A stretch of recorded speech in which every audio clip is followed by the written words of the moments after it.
আসসালামু আলাইকুম। এটিএন বাংলা সংবাদে সবাইকে স্বাগত জানাচ্ছি। তানিয়া ইসলাম রাত্রি। শুরুতেই বিআরবি কেবলস সংবাদ শিরোনাম। বাংলাদেশে ভারত ও পাকিস্তানপন্থী কোনো রাজনীতির জায়গা হবে না, নতুন দলের আত্মপ্রকাশ অনুষ্ঠানে আহ্বায়ক নাহিদ ইসলাম। সেকেন্ড রিপাবলিকান প্রতিষ্ঠার প্রত্যয়, আংশিক কমিটি ঘোষণা। ঐতিহাসিক মুহূর্তের সাক্ষী হতে মানিক মিয়া এভিনিউয়ে ছাত্র জনতার ঢল। তরুণদের নেতৃত্বে আগামীর বাংলাদেশ হবে বৈষম্যহীন এবং দুর্নীতিমুক্ত, নতুন নেতৃত্বের আশাবাদ। জনগণের সরকার গঠিত না হওয়া পর্যন্ত গণতন্ত্র ঝুঁকিমুক্ত নয়, তারেক রহমান। পতিত স্বৈরাচার এখনো মাথাচাড়া দেওয়ার চেষ্টা করছে।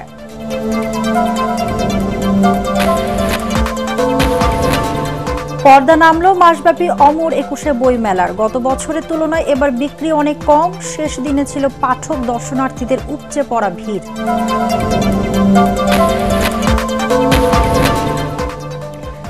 এবং সৌদি আরবে পবিত্র রমজান মাসের চাঁদ দেখা গেছে। আজ থেকে দেশটিতে রোজা শুরু।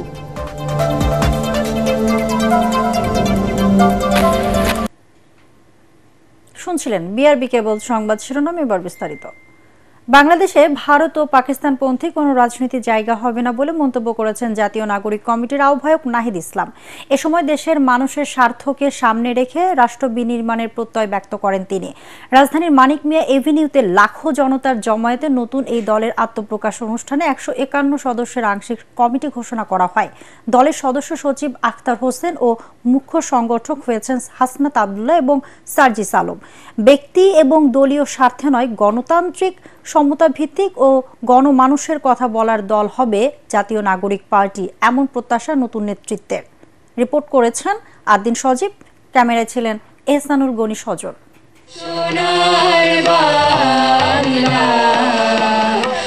আমি তোমায় ভালোবাসি। যে দেশের মানুষ রাজনীতি বিমুখ হয়ে পড়েছিল, সেই বাংলার মাটিতেই নতুন রাজনৈতিক দলের আত্মপ্রকাশকে ঘিরে মানুষের অভূতপূর্ব সাড়া বিস্ময় জাগায়। দেশ বদলানোর আকাঙ্ক্ষা নিয়ে জাতীয় সংসদ ভবনের মানিক মিয়া অ্যাভিনিউয়ে উপস্থিত লাখো তরুণ। ২৪-এর ছাত্র জনতার অভ্যুত্থান বাংলাদেশকে নতুন করে গড়ার আকাঙ্ক্ষা বাড়িয়েছে জনমনে। তাদের প্রতিবাদী কণ্ঠস্বর আওয়ামী লীগের দীর্ঘ দুঃশাসনের বিরুদ্ধে বাঙালির বিস্ফোরণ হয়। হাজারো জীবনের বিনিময়ে ফেসিবাদের পতন, যার সুফল পাচ্ছে বাংলাদেশ। দেশের রাজনীতিতে বড় এই পট পরিবর্তনের কারিগররাই এবার সামনে এলেন ভিন্ন পরিচয়ে। জনগণের ভাষাকে বাস্তবে রূপ দিতে সক্রিয় হলেন বাংলাদেশের রাজনীতিতে। ২৮ ফেব্রুয়ারি বিকেলে নতুন রাজনৈতিক দলের আত্মপ্রকাশের মাধ্যমে নতুন রাজনৈতিক দলটি বাংলাদেশে আত্মপ্রকাশ করতে যাচ্ছে। তার নাম জাতীয় নাগরিক পার্টি। আহ্বায়কের নাম হচ্ছে নাহিদ ইসলাম। এ সময় জাতীয় নাগরিক পার্টির আংশিক কমিটি ঘোষণা করেন সদস্য সচিব আখতার হোসেন। বাংলাদেশের মানুষ আজ এক নতুনের সুযোগ পেয়েছে। মুখ্য সংগঠক হাসনাত আবদুল্লাহ, উত্তরাঞ্চলের দায়িত্ব পালন করছেন সার্জিস আলম। অভ্যুত্থানের আগে যাদেরকে আত্মীয় স্বজন আর কিছু বন্ধু বান্ধব ছাড়া তেমন কেউ চিনতেন না, জুলাই বিপ্লবের পর সেই নাহিদ ইসলামরাই হন অন্তর্বর্তী সরকারের উপদেষ্টা। দেশের মানুষের রাজনৈতিক আকাঙ্ক্ষা বাস্তবায়নে সরকারের পথ ছেড়ে এলেন জনতার কাতারেও। হাল ধরলেন জাতীয় নাগরিক পার্টির। আমরা আজকের এই মঞ্চ থেকে শপথ করতে চাই যে বাংলাদেশকে আর কখনোই বিভাজিত করা যাবে না। বাংলাদেশে ভারতপন্থী পাকিস্তানপন্থী কোনো রাজনৈতিক ঠাঁই হবে না। আমরা বাংলাদেশকে সামনে রেখে, বাংলাদেশের জনগণের স্বার্থকে সামনে রেখে সকলে ঐক্যবদ্ধভাবে রাজনীতি এবং রাষ্ট্র বিনির্মাণ করব। ৭১-এর মহান স্বাধীনতা যুদ্ধে লাখো বাঙালি লাল সবুজের পতাকা ছিনিয়ে আনলেও সেই চেতনা বাস্তবে রূপ নেয়নি বলে মনে করেন গণ অভ্যুত্থানের শীর্ষ নেতারা। তাই ২৪-এর জুলাই বিপ্লবের স্প্রিট এগিয়ে নিতেই এদেশে নতুন রাজনৈতিক শক্তির আগমন। আমাদের রাজনীতিতে দুর্নীতি ও স্বজনপ্রীতির কোনো স্থান হবে না। আমাদের সেকেন্ড রিপাবলিকের সমাজের পিছিয়ে পড়া জনগোষ্ঠীর কণ্ঠস্বরকে মূলধারায় তুলে আনা হবে। আমাদের রিপাবলিকের সাধারণ মানুষ, একমাত্র সাধারণ মানুষই হবে ক্ষমতার সর্বময় উৎস। দেশের মানুষের কাছে রাজনীতির এই মুখগুলো নয়া মনে হলেও জুলাই বিপ্লবের নেপথ্যের এই কারিগরদের নেতৃত্বকে সামনের সারিতেই রেখেছে বৈষম্য বিরোধী ছাত্র আন্দোলন এবং জাতীয় নাগরিক কমিটি। যেই পার্লামেন্টের সামনে থেকে ছাত্র জনতা ঐতিহাসিক 5 আগস্টে শেখ হাসিনা এবং তার দোসরদেরকে এই দেশ থেকে পালাতে বাধ্য করেছিল, আমরা একটি জিনিস দেখাতে সক্ষম হয়েছিলাম, নতুন বাংলাদেশের স্বপ্ন, নতুন বাংলাদেশের আশা, নতুন বাংলাদেশের জাগরণ। 56,000 বর্গমাইলের বাংলাদেশে নতুন আশার সম্ভাবনা জাগানো এই দলের দর্শন হবে মধ্যম পন্থার, সব মতকে এক জায়গায় এনে এগিয়ে নেবে দেশকে। 28 ফেব্রুয়ারি নিঃসন্দেহে দেশের ইতিহাসে একটি ঐতিহাসিক দিন হয়েই থাকবে বাংলাদেশের ইতিহাসে। এই তরুণ প্রজন্মের হাত ধরেই দীর্ঘ দুঃশাসনের পতন হয়েছে এই 24 জুলাই বিপ্লবে। তাদের হাত ধরেই যে নতুন নেতৃত্বের মাধ্যমে বাংলাদেশে নতুন রাজনৈতিক দল জাতীয় নাগরিক পার্টি আত্মপ্রকাশ করলো, সেদিকেই তাকিয়ে রয়েছে এখন দেশের মানুষ। তারা কতটা সবাইকে অর্থাৎ বিভিন্ন রাজনৈতিক দল এবং পক্ষকে এক করে এই দেশকে নতুনভাবে গড়ে তুলতে পারে এবং এগিয়ে যায়, সেদিকেই নিশ্চয়ই চোখ থাকবে সবার। আব্দিন সচিব, এটিএন বাংলা, মানিক মিয়া অ্যাভিনিউ, ঢাকা। জাতীয় নাগরিক পার্টির আত্মপ্রকাশের দিনে জনস্রোতে পরিণত হয় রাজধানীর মানিক মিয়া অ্যাভিনিউ। স্লোগানে স্লোগানে উত্তাল হয়ে ওঠে সংসদ ভবন এলাকা। দেশের নানা প্রান্ত থেকে হাজার হাজার সমর্থক এক বিন্দুতে মিলিত হয়। এ সময় নতুন দলের নেতারা জানান, তরুণদের নেতৃত্বে গড়বে আগামীর বাংলাদেশ, যেখানে থাকবে না কোনো বৈষম্য ও দুর্নীতি। রিপোর্ট করছেন মাজহারুল হক মুহাজির। নারীদের অবদান। 28 ফেব্রুয়ারি 2025 দেশের রাজনীতিতে যুক্ত হলো নতুন এক অধ্যায়, নতুন এক নাম, জাতীয় নাগরিক পার্টি। দিনভর রাজধানী সংসদ ভবন এলাকা মানিক মিয়া এভিনিউয়ের সামনে ছাত্র জনতার ঢল নামে। কেউ বরিশাল, কেউ ময়মনসিংহ, কেউ বা পঞ্চগড়। সবার কণ্ঠেই নতুন দলের কাছে সীমাহীন প্রত্যাশা। বাংলাদেশে বিগত দিনের রাজনীতিতে যা দেখে নাই সেইটা এখন এই দল দেখাবে, নতুন দল দেখাবে। বাংলাদেশের রাজনীতি এই নতুন দল পরিবর্তন করে দেবে ইনশাআল্লাহ। আমরা ময়মনসিংহ এই নতুন দলের সাথে একত্রতা পোষণ করে মানিক মিয়া এভিনিউ এসেছি। কোনো চাঁদাবাজি থাকবে না, কোনো বৈষম্য থাকবে না। নতুন বাংলাদেশ নতুনভাবে, আজকে থেকে নতুন বাংলাদেশ নতুনভাবে পরিচালিত হবে। এই বাংলাদেশ হবে সাম্য, এই বাংলাদেশ হবে সবার, এই বাংলাদেশ হবে সবার জন্য। এখানে কোনো পাহাড়ি বাঙালি কোনো কিছু বেরোবে থাকবে না। আমরা চাই যে শেখ হাসিনার পর্যাপ্ত যে বিচারটা হওয়া উচিত, তার অবশ্যই ফাঁসি হওয়া উচিত। জাতীয় নাগরিক পার্টির অন্যতম সংগঠক হাসনাত আব্দুল্লাহকে দেখা গেল সেই চিরচেনা জার্সিতে।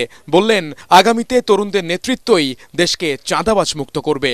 আমাদের যখন একটা ছেলে রাস্তায় রক্ত দেওয়া শিখে গিয়েছে, আমাদেরকে কেউ রক্ত দেওয়া থেকে দমায় রাখতে পারবে না।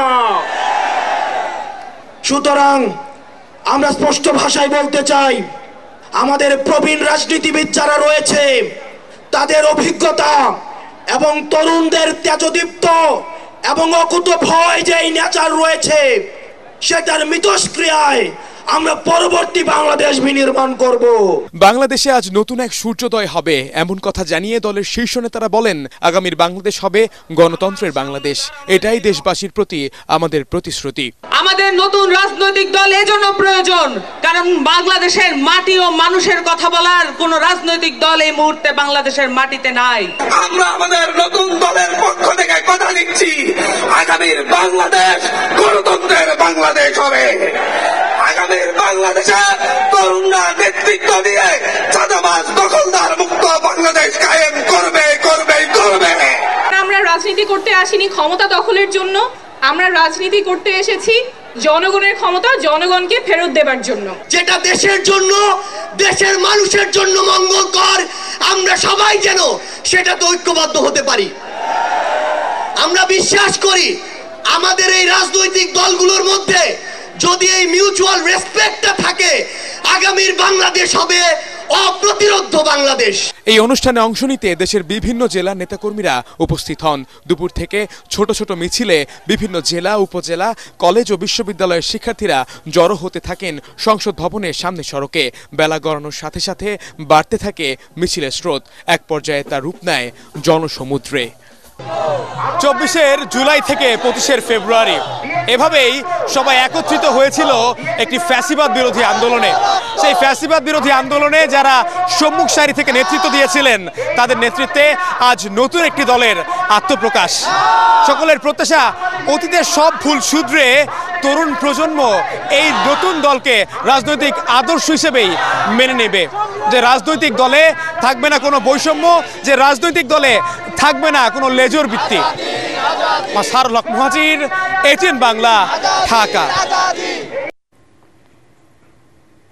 ছাত্র জনতার নতুন রাজনৈতিক দল জাতীয় নাগরিক পার্টি NCP কে স্বাগত জানিয়েছেন বিএনপি, জামায়াত সহ বিভিন্ন রাজনৈতিক দলের প্রতিনিধিরা। নতুন দল দেশ গঠনে ভূমিকা রাখবে বলে আশা করছেন তারা।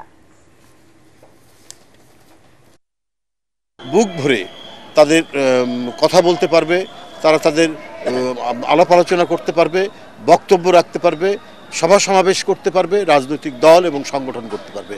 এটা হচ্ছে গণতন্ত্রের একবারে অপরিহার্য শর্ত। তো আমি আবারও জাতীয় নাগরিক পার্টিকে আমি শুভেচ্ছা জানাচ্ছি। জুলাই গণ অভ্যুত্থানের পর গণ আকাঙ্ক্ষা ধারণ করে যে নতুন বাংলাদেশ নির্মাণের যে অভিযাত্রায় এ জাতি যাত্রা শুরু করেছে, আমরা মনে করি নতুন রাজনৈতিক দলের আত্মপ্রকাশ সৌন্দর্য বজায় রাখার জন্য এক্ষেত্রে ইতিবাচক ভূমিকা রাখবে। আরো অনেক দল জন্ম নেবে যখন আমরা একটা ঐতিহাসিক চ্যালেঞ্জ মোকাবেলা করছি। পতিত স্বৈরাচার নানাভাবে মাথাচাড়া দিয়ে ওঠার চেষ্টা করছে। নির্বাচনের মাধ্যমে জনগণের সরকার প্রতিষ্ঠিত না হওয়ার পর্যন্ত গণতন্ত্র ঝুঁকিমুক্ত নয় বলে মন্তব্য করেছেন বিএনপির ভারপ্রাপ্ত চেয়ারম্যান তারেক রহমান। চট্টগ্রামে জন্মাষ্টমীর অনুষ্ঠানে ভার্চুয়ালি দেওয়া বক্তব্যে তিনি আরও বলেন, রাজনৈতিক স্বার্থে কাউকে ধর্মীয় পরিচয় ব্যবহার করতে দেওয়া যাবে না।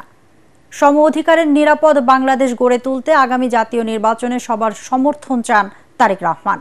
চট্টগ্রাম প্রতিনিধি আবুল হাসনাতকে সাথে নিয়ে রিপোর্ট করছেন মইনুল আহসান। চট্টগ্রামে জন্মাষ্টমী উদযাপন কমিটির দ্বিবার্ষিক সম্মেলনে লন্ডন থেকে ভার্চুয়ালি যুক্ত হন বিএনপির ভারপ্রাপ্ত চেয়ারম্যান তারেক রহমান। হিন্দু, বৌদ্ধ, খ্রিস্টান কল্যাণ ফ্রন্ট আয়োজিত অনুষ্ঠানে তিনি অভিযোগ করেন, পতিত স্বৈরাচার শেখ হাসিনা ক্ষমতায় থাকার সময় ধর্মীয় সংখ্যালঘু সম্প্রদায়কে নানাভাবে রাজনৈতিক হাতিয়ার হিসাবে ব্যবহার করেছে। বিতাড়িত পলাতক স্বৈরাচারের সময় গত ১.৫ দশকে দেশের সংখ্যালঘু সম্প্রদায় কিংবা তাদের ধর্মীয় স্থাপনা অথবা বসত বাড়িতে হামলার ঘটনাগুলো নেপথ্যে যে দেখি, আমরা ঘটনাগুলো যাচাই বাছাই করে দেখি, তাহলে আমরা দেখব এই ঘটনাগুলোর নেপথ্যে ছিল অবৈধ লোভ লাভের জন্য দুর্বলের উপরে সবলের হামলা কিংবা অসৎ রাজনৈতিক উদ্দেশ্য। গণ আন্দোলনে স্বৈরাচার শেখ হাসিনা পালিয়ে গেলেও দেশের বিরুদ্ধে ষড়যন্ত্র থেমে নেই বলে অভিযোগ করেন তারেক রহমান। গণতন্ত্র কিন্তু এখনো সংখ্যামুক্ত নয়। অন্তর্বর্তীকালীন সরকারকে ব্যর্থ করে দেওয়ার ষড়যন্ত্র কিন্তু ক্রমাগত অব্যাহত রয়েছে। পলাতক স্বৈরাচারের যে দোসর, এরা নানা কৌশলে পুনরায় কিন্তু মাথা চাড়া দিয়ে ওঠার অপচেষ্টায় প্রতিনিয়ত লিপ্ত। জনগণের প্রত্যক্ষ ভোটে নির্বাচিত জনপ্রতিনিধিদের দ্বারা জনগণের প্রতি দায়বদ্ধ সংসদ সরকার যতক্ষণ না গঠিত হবে ততক্ষণ পর্যন্ত কিন্তু গণতন্ত্র ঝুঁকি মুক্ত নয়। বিএনপি ক্ষমতায় গেলে ধর্ম বর্ণ নির্বিশেষে নিরাপদ বৈষম্যহীন বাংলাদেশ গড়ে তুলবে অঙ্গীকার করে তারেক রহমান সবার সমর্থন কামনা করেন। একটি নিরাপদ বাংলাদেশ গড়ার জন্য আমাদের সবার সামনে আগামী জাতীয় নির্বাচন একটি বিরাট বড় সুযোগ। এই সুযোগকে কাজে লাগিয়ে ধর্ম বর্ণ নির্বিশেষে সকলের জন্য একটি নিরাপদ গণতান্ত্রিক দেশ গড়ার জন্য বিএনপি আপনাদের সমর্থন এবং সহযোগিতা চায়। চট্টগ্রামের JM সেন প্রাঙ্গণে অনুষ্ঠানে ধর্মীয় সংখ্যালঘু সম্প্রদায়ের বিশিষ্ট ব্যক্তিরা উপস্থিত ছিলেন। মইনুল আহসান, ATN বাংলা। আগে সংস্কার ও অপরাধীদের বিচার, তারপর জাতীয় নির্বাচন চায় জামায়াতে ইসলামী। রাজবাড়ীতে জামায়াতে ইসলামের কর্মী সম্মেলনে দলটির কেন্দ্রীয় সেক্রেটারি জেনারেল অধ্যাপক মিয়া গোলাম পরওয়ার বলেন, নিরপেক্ষভাবে স্থানীয় নির্বাচন হলে চাঁদাবাজ, দুর্নীতিবাজ ও দখলবাজরা জয়ী হতে পারবে না, তাই আগে জাতীয় নির্বাচনের দাবি উঠেছে। তিনি নির্বাচন কমিশনের সংস্কারের প্রয়োজনীয়তার কথা উল্লেখ করে বলেন, প্রথমে নির্বাচন কমিশনের যৌক্তিক সংস্কার, অপরাধীদের বিচার করে স্থানীয় সরকার নির্বাচন দেওয়ার দাবি জানান তিনি। সভা শেষে জাতীয় নির্বাচন আয়োজনের পরামর্শ দেন জামায়াত সেক্রেটারি। স্থানীয় সরকার নির্বাচন দিতে হবে আগে, কারণ সিটি কর্পোরেশনে কোনো প্রতিনিধি নাই, পৌরসভায় নাই, উপজেলায় নাই। গ্রামীণ অবকাঠামো, স্থানীয় অবকাঠামো উন্নয়ন অগ্রগতি ব্যাহত হয়ে আছে, জনদুর্ভোগ বাড়ছে। নির্বাচনী ব্যবস্থা সংস্কারের জন্য যতটুকু যৌক্তিক সময়, আপনি সেই সংস্কার করে নির্বাচনের তারিখ ঘোষণা করুন। তরুণ প্রজন্ম সৃজনশীল প্রতিযোগিতায় অংশগ্রহণের মধ্য দিয়ে একটি সমৃদ্ধ দেশ গঠনে ভূমিকা রাখে বলে জানিয়েছেন সেনাপ্রধান জেনারেল ওয়াকারুজ্জামান। কক্সবাজারে প্রথমবারের মতো মেরিন ড্রাইভ রেস 2025 উদ্বোধন করে তিনি একথা বলেন। সেনাবাহিনীর 10 পদাতিক ডিভিশন ও কক্সবাজার জেলা প্রশাসনের উদ্যোগে আয়োজিত এই সাইক্লিং প্রতিযোগিতায় 6টি ক্যাটাগরিতে 26 জন নারী ও 374 জন পুরুষ সহ সর্বমোট 400 জন দেশি বিদেশি সাইক্লিস্ট অংশ নেন। প্রতিযোগিতা শেষে তিনি বিজয়ীদের মাঝে পুরস্কার বিতরণ করেন। প্রতিযোগিতায় প্রফেশনাল 110 কিলোমিটার গ্রুপে নারী ও পুরুষদের মধ্যে বিজয়ী হওয়ার গৌরব অর্জন করেন যথাক্রমে কর্পোরাল শিল্পী খাতুন ও মিজানুর রহমান। অ্যামেচার 55 কিলোমিটার গ্রুপে নারী ও পুরুষদের মধ্যে বিজয়ী হয়েছেন যথাক্রমে লরা তুররিনি ও সৈয়দ মুবিন।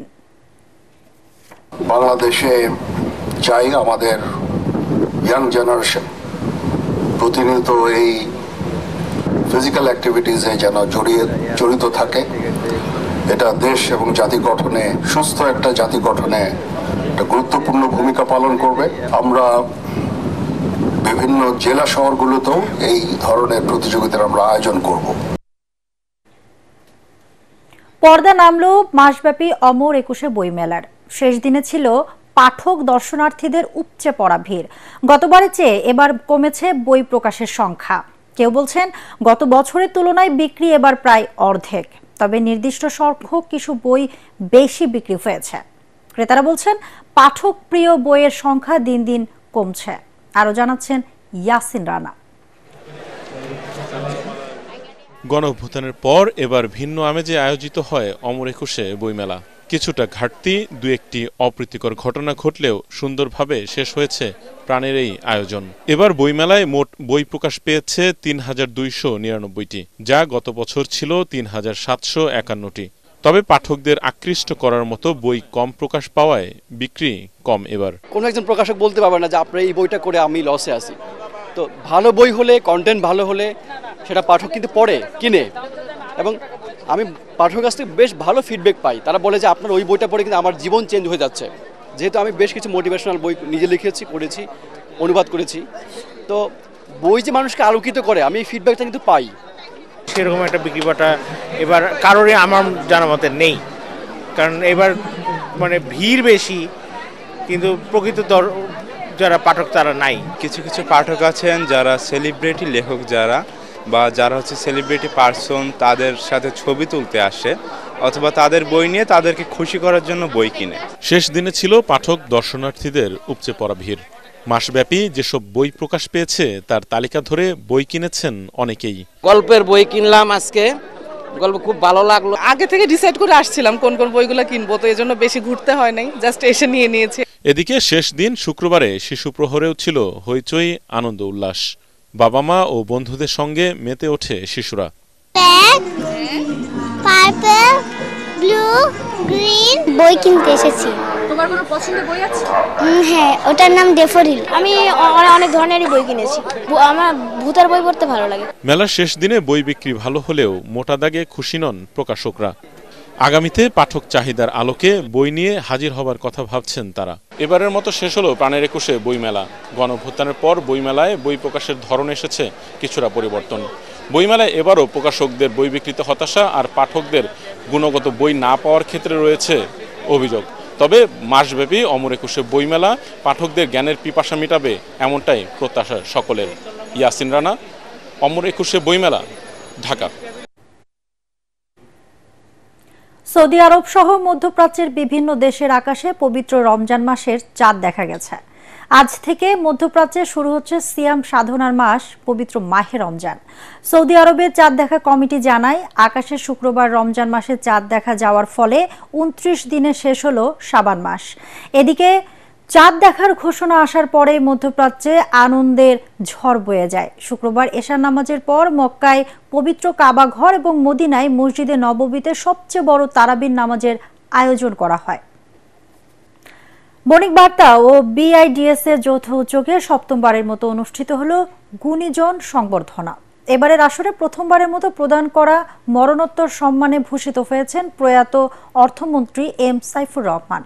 আয়োজনটিতে অর্থ উপদেষ্টা সালেউদ্দিন আহমেদ, শিক্ষা ও পরিকল্পনা উপদেষ্টা ওয়াহিদুদ্দিন মাহমুদ, বিদ্যুৎ ও জ্বালানি উপদেষ্টা ফজলুল কবির খান, বাণিজ্য উপদেষ্টা শেখ বশির উদ্দিন, বিএনপি মহাসচিব মির্জা ফখরুল ইসলাম আলমগীর এবং বণিক বার্তার সম্পাদক ও প্রকাশক দেওয়ান হানিফ মাহমুদ অন্যান্যের মধ্যে উপস্থিত ছিলেন।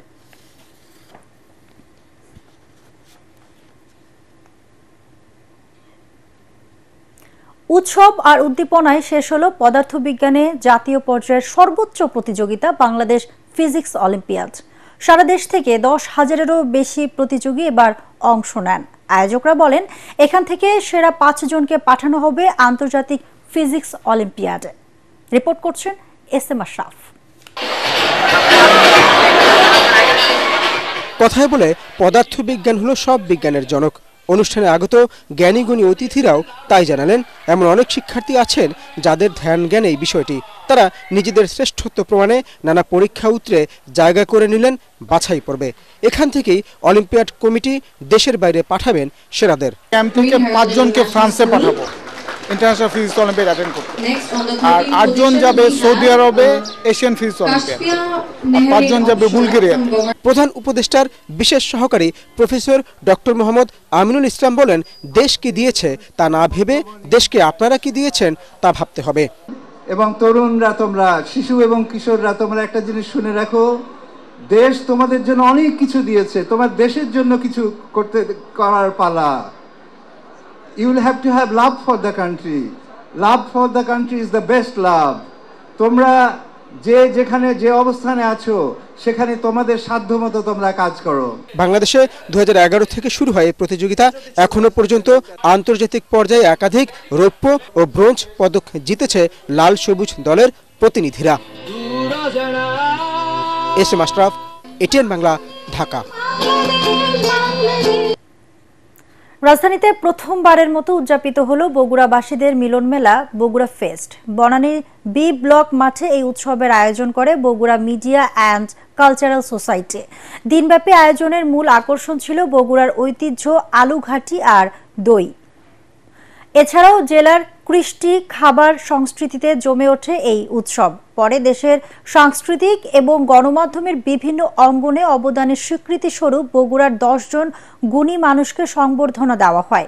এ সময় বৃহত্তর বগুড়ার গণমাধ্যম ও মিডিয়া ব্যক্তিত্ব, শিক্ষক, চিকিৎসক, রাজনীতিবিদ ও বিশিষ্টজনরা অংশ নেন।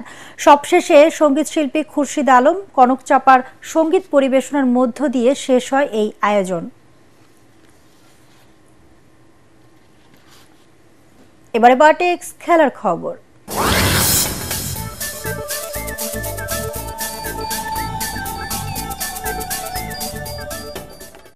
ঠাকুরগাঁওয়ে জিয়া স্মৃতি ফুটবল টুর্নামেন্টে চ্যাম্পিয়ন হয়েছে দিনাজপুর জেলা বিএনপি। শুক্রবার বিকালে জেলা বিএনপি আয়োজিত ফাইনালে অংশ নেন দিনাজপুর জেলা বিএনপি ও রংপুর জেলা বিএনপি। নির্ধারিত সময়ে গোলশূন্য ড্র হওয়ায় টাইব্রেকারে রংপুরকে 4-3 গোলে হারায় দিনাজপুর। খেলা শেষে বিএনপির সাংগঠনিক সম্পাদক আসাদুল হাবিব দুলু ও বাংলাদেশ ফুটবল ফেডারেশনের সভাপতি তাবিথ মোহাম্মদ আওয়াল চ্যাম্পিয়ন ও রানার আপ দলের হাতে ট্রফি তুলে দেন। এ সময় জেলা বিএনপির সাধারণ সম্পাদক মির্জা ফয়সাল আমিন, জিয়া স্মৃতি ফুটবল টুর্নামেন্টের আহ্বায়ক সৈয়দ মমিনুল হক বাবু সহ রংপুর বিভাগের 8 জেলার বিএনপি নেতৃবৃন্দ উপস্থিত ছিলেন।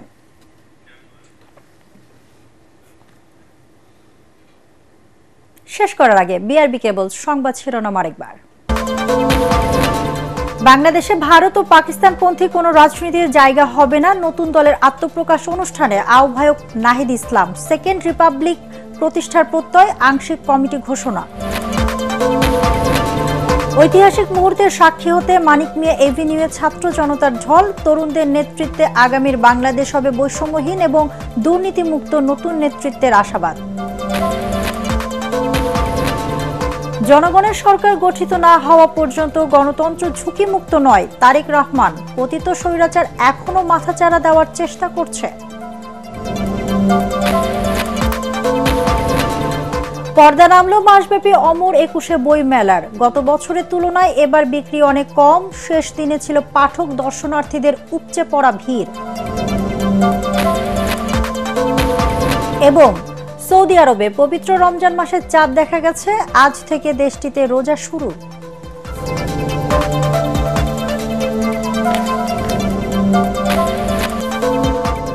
দর্শক, পরবর্তী সংবাদ দেখার আমন্ত্রণ জানিয়ে এখনকার মতো শেষ করছি। এটিএন বাংলা সংবাদ ইউটিউবে দেখতে ব্রাউজ করুন youtube/ATN বাংলা নিউজ। ধন্যবাদ সবাইকে।